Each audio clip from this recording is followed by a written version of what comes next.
Bom dia, boa tarde, boa noite. Eu me chamo Wesley Contiero e está começando o Resenha Esportes Mais, um podcast que traz semanalmente as principais notícias e opiniões sobre o que rola no futebol brasileiro. Para o programa de hoje, eu conto com mais 3 comentaristas, sendo o Christian Castilho. Salve. O Adrian. Salve, salve, galera.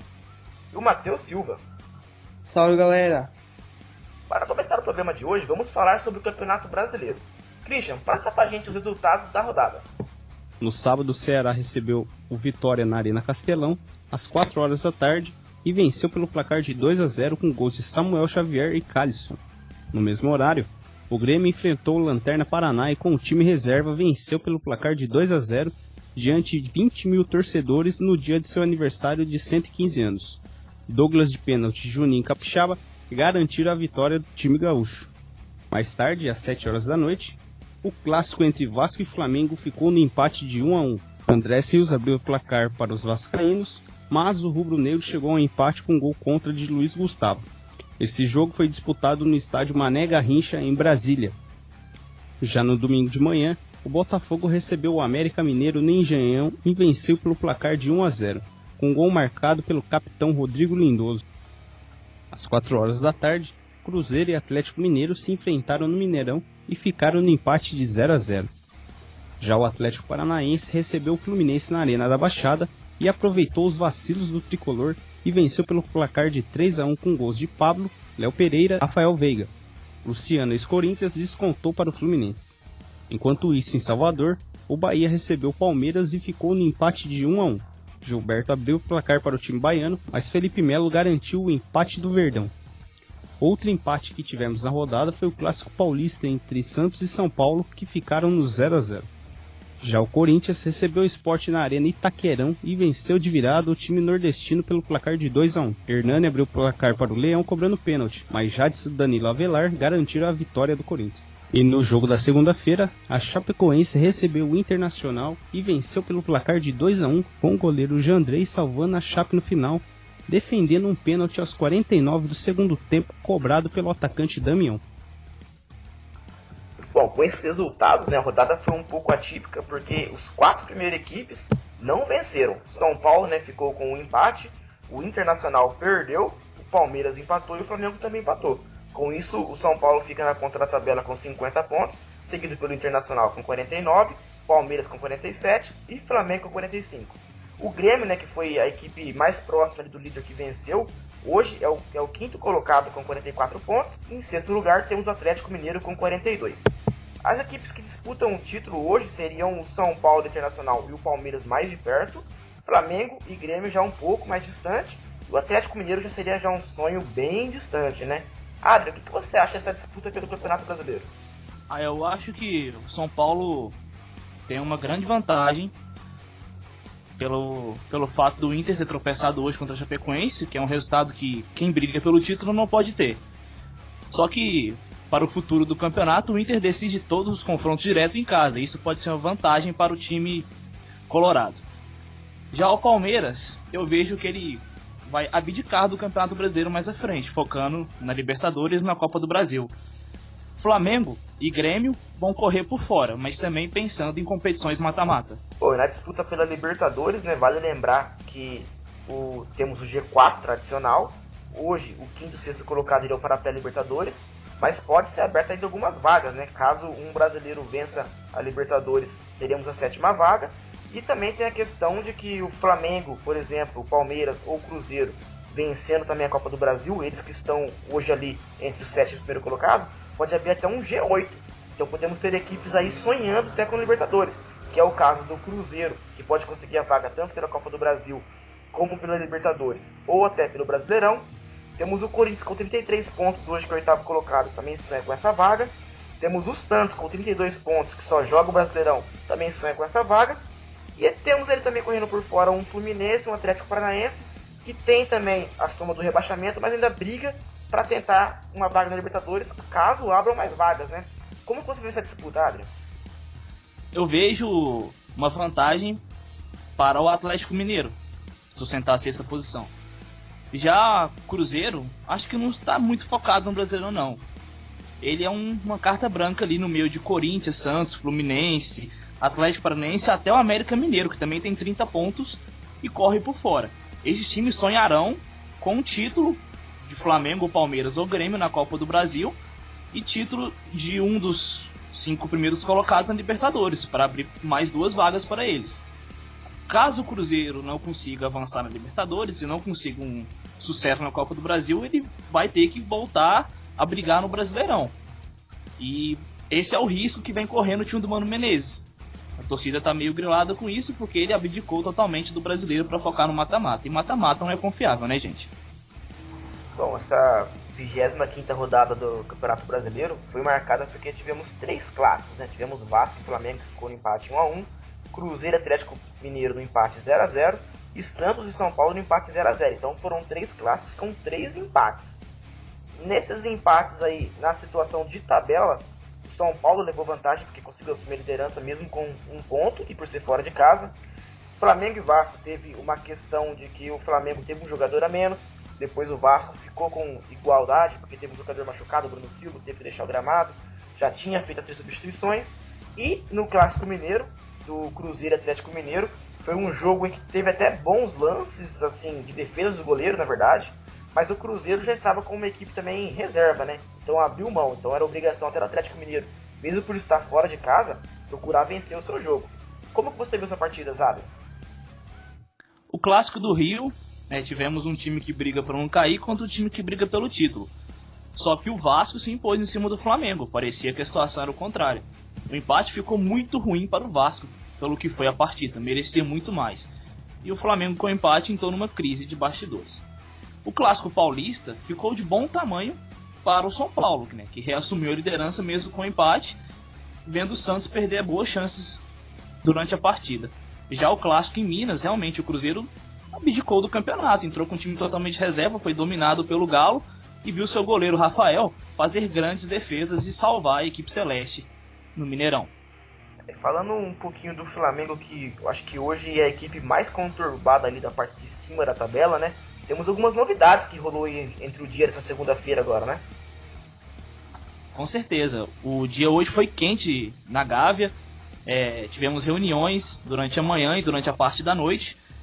E, a princípio, o técnico Maurício Barbieri, que vem sendo muito pressionado, está mantido. Mas a palavra certeza não é uma coisa que pode ser dita na Gávea hoje. Então amanhã podemos ter mudanças. Uma coisa que eu posso afirmar para vocês é que alguma mudança no departamento de futebol vai acontecer. Ou o Maurício Barbieri perderá o cargo, ou chegará alguém para ser coordenador técnico. Alguns nomes foram especulados, como de Vanderlei Luxemburgo, Dorival Júnior e Levir Coupe. Vanderlei Luxemburgo foi o nome procurado pela diretoria. A boatos que ele não vê problema em ficar apenas esses 3 meses finais para salvar o ano do Flamengo. E ele também não vê a saída em 2015. Ele foi demitido pela atual diretoria. Ele não vê essa demissão como um problema também. Mas, a princípio, o Bandeira de Melo, presidente do Flamengo, mantém Maurício Barbieri no cargo de treinador do Rubro Negro. Só que amanhã podemos ter mais novidades, pois os vices de futebol do Flamengo estão fazendo uma pressão enorme para a demissão do técnico. Hoje um vice já abandonou o cargo.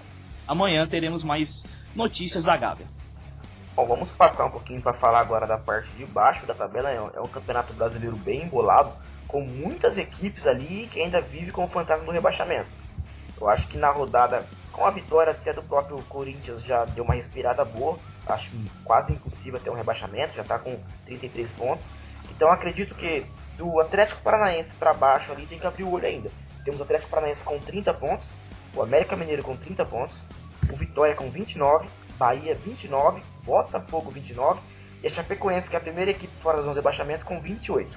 Na zona do rebaixamento temos um Ceará em ascensão com 27 pontos, temos um Vasco da Gama com 25 pontos, que já não vence há muito tempo, temos um Sport que assustou muito o Corinthians, até parecia que ia roubar pelo menos um pontinho, com 24 pontos, e temos um Paraná praticamente rebaixado com 16. Como que você vê a situação dessas equipes, Matheus Silva? Então, a situação na tabela de baixo é de clubes embolados, uma pequena diferença entre o 10º colocado do campeonato e o 17º. Para você ver, a diferença entre o 10º e o 17º é de 4 pontos apenas. Então, você vê o quão equilibrado está o Campeonato Brasileiro, pelo menos na parte de baixo. A gente fala, né, algumas equipes ainda têm outra ambição em outros campeonatos. É o caso do Fluminense, do Atlético Paranaense, do Bahia e do Botafogo. Clubes que ainda estão na Sul-Americana, ainda brigam por outro título no ano, que conta muito para as equipes, que pode acarretar numa vaga na Libertadores. Então essas quatro equipes que estão brigando contra o rebaixamento, ela tem uma boa chance ainda de título na temporada. E a vitória da Chape hoje contra o Inter, ele embolou ainda mais, porque você vê, hoje o Ceará, ele vencendo a próxima partida, ele pode subir para 13º. O Vitória, que é o 13º, pode terminar a próxima rodada na zona de rebaixamento. Então você vê que uma vitória de um clube lá embaixo, ele muda todo o cenário. O Bahia ontem, ele estava vencendo o Palmeiras e estava em 10º colocado. Tomou o gol e desceu para 14º. Então esse ambiente de muito equilíbrio, ele vai se sustentar até o final, porque as equipes são bastante iguais, são irregulares e não conseguem desenvolver pelo menos 3 partidas seguidas vencendo. Bom, se a gente pegasse os últimos 4 jogos de todas as equipes do Campeonato Brasileiro Série A, o Ceará venceu 3 e empatou 1, teria campanha igual ao Palmeiras. Seriam as únicas 2 equipes aí que somaram 10 pontos aí nos últimos 4 jogos. Então o Ceará está com muita ascensão. Porém, mesmo com a vitória, a equipe não consegue achar a zona do rebaixamento. Mas eu acredito que seja o futebol melhor praticado ali, essas 10 equipes para baixo aí que estão brigando na zona do rebaixamento. Como você vê a situação do Ceará com o Lisca doido? O Ceará está vivendo um momento de renovação. O time com o Lisca, ele não perdeu o padrão dos técnicos anteriores, só que ele tem um pouco mais de garra, um pouco mais de vontade de acreditar em si próprio. Tem um jogador que ele faz parte dessa mudança do Ceará, que é o Juninho Quixadá. Juninho Quixadá, ele levou problemas contra o São Paulo, contra o Flamengo, um jogador muito rápido, um jogador que desequilibra nas partidas. O Ceará, ele está nesse momento de renovação. O time do Ceará, o seu elenco, ele não é tão bom quanto de outros concorrentes, mas o que eles entregam em campo, isso faz ele se manter vivo na luta contra o rebaixamento. O Ceará é uma das equipes que mais me agrada no Campeonato Brasileiro, mesmo estando em 17º, por tudo que entrega em campo, porque a equipe é limitada tecnicamente, mas ela entrega 3, 4 vezes mais do que tem o seu potencial. E vai ver esse equilíbrio. O Ceará estava até a noite, estava fora da zona de rebaixamento, com a vitória da Chape acabou descendo. Agora o Ceará tem uma partida difícil contra o Grêmio fora de casa. Mesmo o Grêmio estando nessa de poupar os jogadores, continua sendo uma partida bem difícil para o Ceará. Assim como tem outra partida muito importante contra o rebaixamento. Vasco e Bahia se enfrentam na segunda-feira do dia 24 em São Januário. É uma partida que pode colocar o time tricolor na zona de rebaixamento. E é uma das partidas mais importantes da próxima rodada.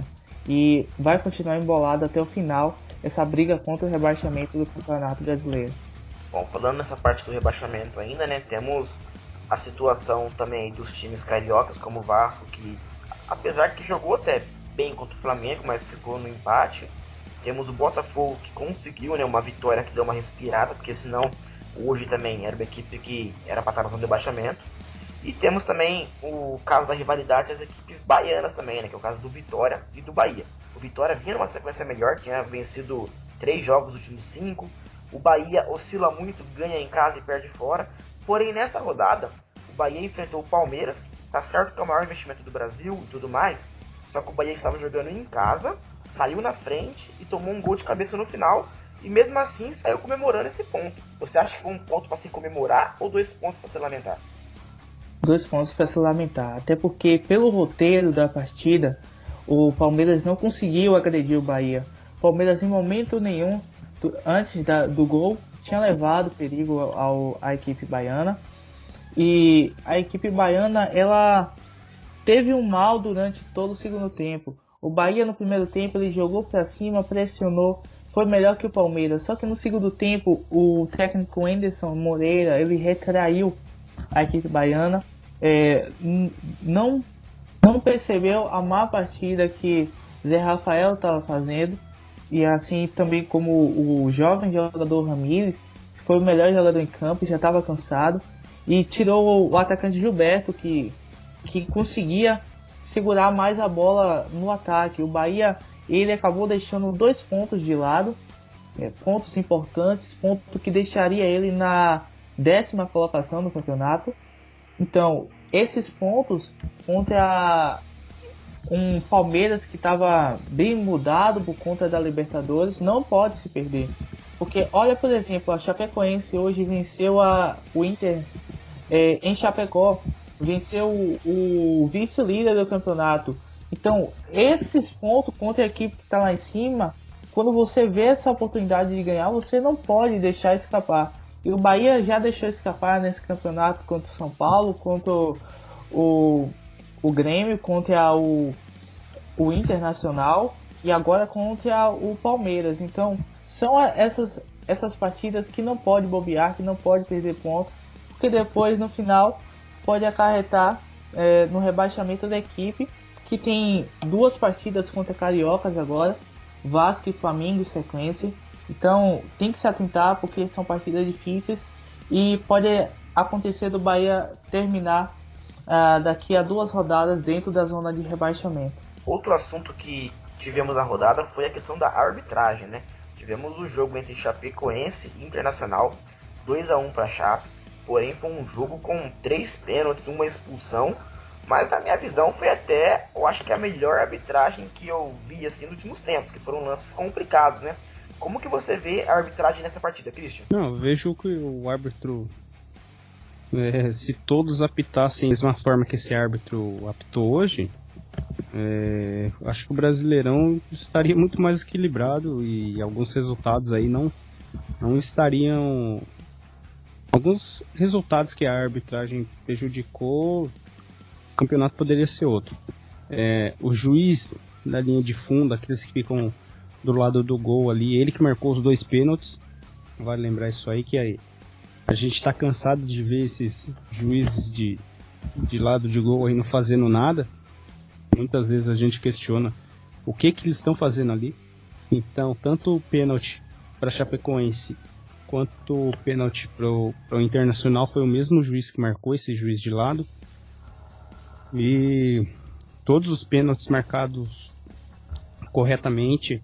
O primeiro pênalti da Chapecoense que o Internacional sofreu, muita gente reclamou, falando que não foi pênalti, mas a gente vê no lance ali que o zagueiro ele corta a bola de fato, mas o Jandré ele vacila e acaba acertando o cara. A bola estava dentro de jogo ainda, então pênalti muito bem marcado, convertido aí pelo Inter. Depois a Chape empatou ali com o Leandro Banana, e o pênalti também da Chape marcado corretamente. O árbitro conseguiu conduzir o jogo. O Inter teve um pênalti aos 49, defendido pelo Jandrei, bem marcado também, que foi pênalti. Mas a arbitragem desse jogo aí tá de parabéns. A gente sempre mete o pau aí nos árbitros, mas esse árbitro de hoje, a comissão toda ali, tá de parabéns. Bom, passando agora para a Copa Libertadores, né? Vamos ter já nessa terça-feira um brasileiro em campo. O Grêmio vai até a Argentina, onde enfrenta o Atlético Tucumã às 9h45 da noite. Na quarta-feira, temos aí um grande jogo argentino, Independiente versus River Plate. O jogo vai ser às 7h30 da noite.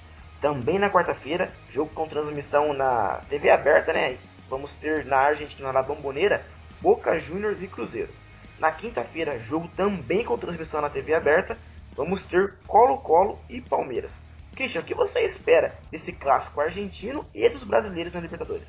Bom, começando pelo jogo do Grêmio, o jogo na Argentina vai ser complicado para o time gaúcho.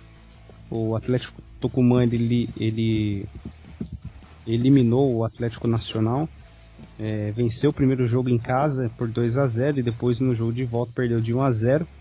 E agora vai pegar o time do Renato Gaúcho aí, que vem todo descansado. Ele jogou com o time reserva pelo Brasileirão, só o Alisson ali que participou do jogo. Vem com... Provavelmente ele terá todos os seus titulares em campo, assim como o Atlético Tucumã. Vai ser um jogo muito difícil para o Grêmio, mas eu acredito que o time gaúcho ali ele consiga segurar esse ataque argentino e consiga trazer pelo menos um bom resultado para casa, hein? Clássico argentino vai ser um jogo complicado para as duas equipes, vai ser um jogo bem pegado e bem estilo argentino. Para quem gosta, vai ser um jogo muito bom. Duas equipes copeiras aí, para mim não tem favorito nenhum. E eu acredito que o River consiga avançar aí, mesmo ele que vai decidir em casa, então eu acredito que o River consiga passar. Agora, Boca e Cruzeiro vai ser um jogo muito complicado para o time do Mano Menezes lá na La Bombonera. O time do Boca Juniors, a gente sabe que está vivendo um momento muito bom, é um dos favoritos. Vem aí nos últimos 5 jogos, são 4 vitórias e 1 empate. Na Libertadores, eliminou o Libertad por 4-2. Eu acredito que o time do Cruzeiro consiga trazer um resultado bom para o Brasil e decidir lá no Mineirão. E quem sabe aí perder de um golzinho, fazer um gol aí para poder jogar aqui dentro de casa e fazer o resultado aqui no Brasil. E Colo-Colo e Palmeiras, primeiro jogo lá no Chile, vai ser um jogo complicado para o Palmeiras também, mas acredito que o time do Felipão não tenha muitas dificuldades, até porque o time do Colo-Colo não é aquilo tudo que a gente viu. O Corinthians conseguiu eliminar o Corinthians ali, alguns vacilos e tal, mas o Palmeiras é muito mais time que o Corinthians hoje. Então eu acredito o time do Felipão consiga um resultado muito bom fora de casa.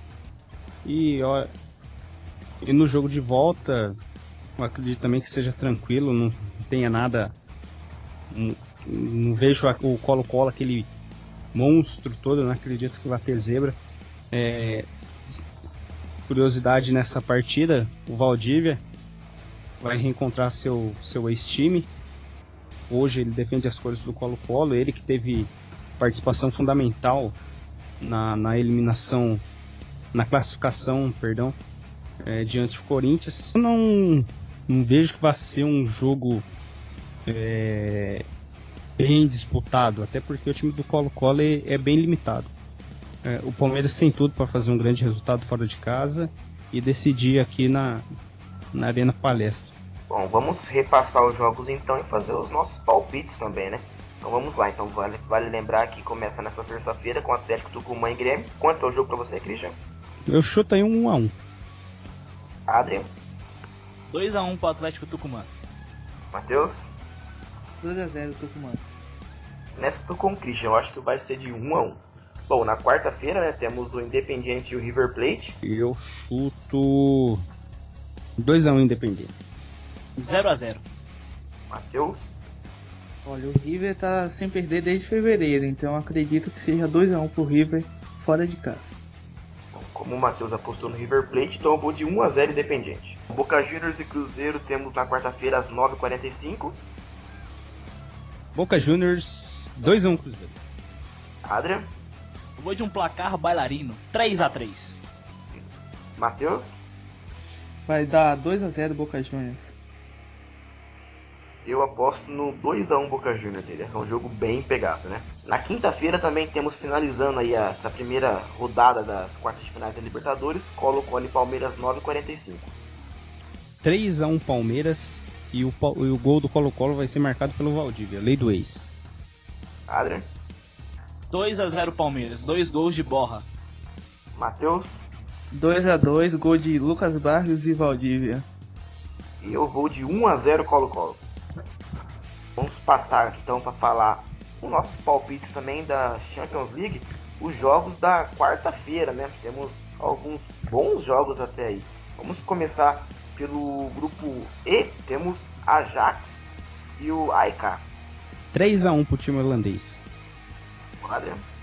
5-0 Ajax. Matheus. 2-1 AEK. E eu vou de 4-0 Ajax.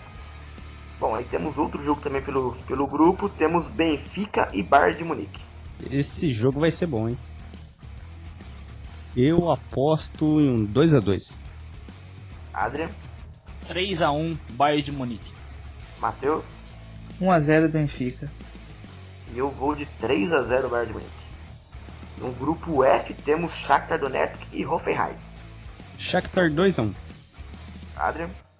1-0 Hoffenheim. Matheus. Shakhtar 2-0. Eu tô nessa também, Shakhtar 2-0.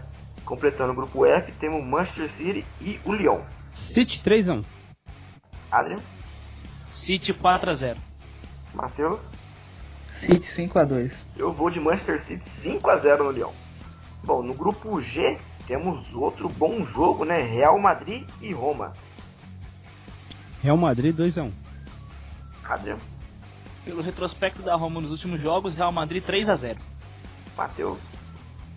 1-1. Eu vou de Real Madrid 2-0. Finalizando o grupo G, temos o Vitória Pilsen contra o CSKA. Pilsen 2-0. 2-1 para o Vitória Pilsen. Matheus. 1-0 pro CSK com gol de Becão. Bom, eu vou de 1-1. Temos outro grupo, né? O último grupo, grupo H. Outro bom jogo também, Valência e Juventus. 3-0 Juventus, 3 gols do Cristiano Ronaldo. Adrian. 2-1 Valência. Matheus. 0-0. Bom, eu vou de 2-0 Juventus com 2 gols aí do papai da Champions, né? O papai Cris. Bom, finalizando aí os jogos de quarta-feira, temos Young Boys e Manchester United. 3-0 Manchester United. Adrian. 2-1 Young Boys. Matheus. 2-1 United. Eu vou de 1-0 United do jeito que o Mourinho gosta, né? Bem sofrido. Essa semana tem também a Sul-Americana, partidas de oitava de finais. Amanhã, na terça-feira, tem Caracas e Atlético Paranaense, às 7h30 da noite, na Venezuela. Também tem na quinta-feira, tem Deportivo Cuenca e Fluminense, às 7h30 da noite. E Bahia e Botafogo completam as oitavas de finais na Fonte Nova, às 9h45. Bom, e também falando do futebol brasileiro aí, temos no próximo final de semana uma rodada, como todas as finais agora, decisiva do Campeonato Brasileiro, com bons jogos, né? Positivo. No sábado teremos São Paulo e América Mineiro no Morumbi às 16 horas. Aí é o único jogo do sábado. Aí no domingo, 11 da manhã, teremos Grêmio e Ceará. Aí às 16 horas teremos Atlético Paranaense e Paraná, Flamengo e Atlético Mineiro, Corinthians e Internacional. Às 18 horas teremos Vitória e Botafogo, Sport Recife Palmeiras e Cruzeiro e Santos. Na segunda-feira são 2 jogos. Às 20 horas Chapecoense e Fluminense e Vasco e Bahia. Bom, então é isso, né? Esse foi o nosso programa de hoje. O Picha quer deixar um recado pra galera? Segue o líder. Adrian? Só deixar claro aqui, hashtag ele não. Não. O cara faz Fora uma Maurício coisa. Barbieri. Fora Maurício Barbieri. Matheus? Não deixe o Felipe Melo fazer o gol. Bom, então esse foi o nosso programa aí. Deixar um abraço para todo mundo. Vamos voltar na próxima semana com muita mais informações sobre o futebol brasileiro.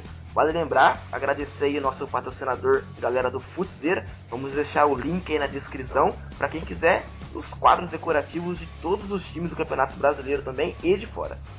Um grande abraço a todos e até a próxima.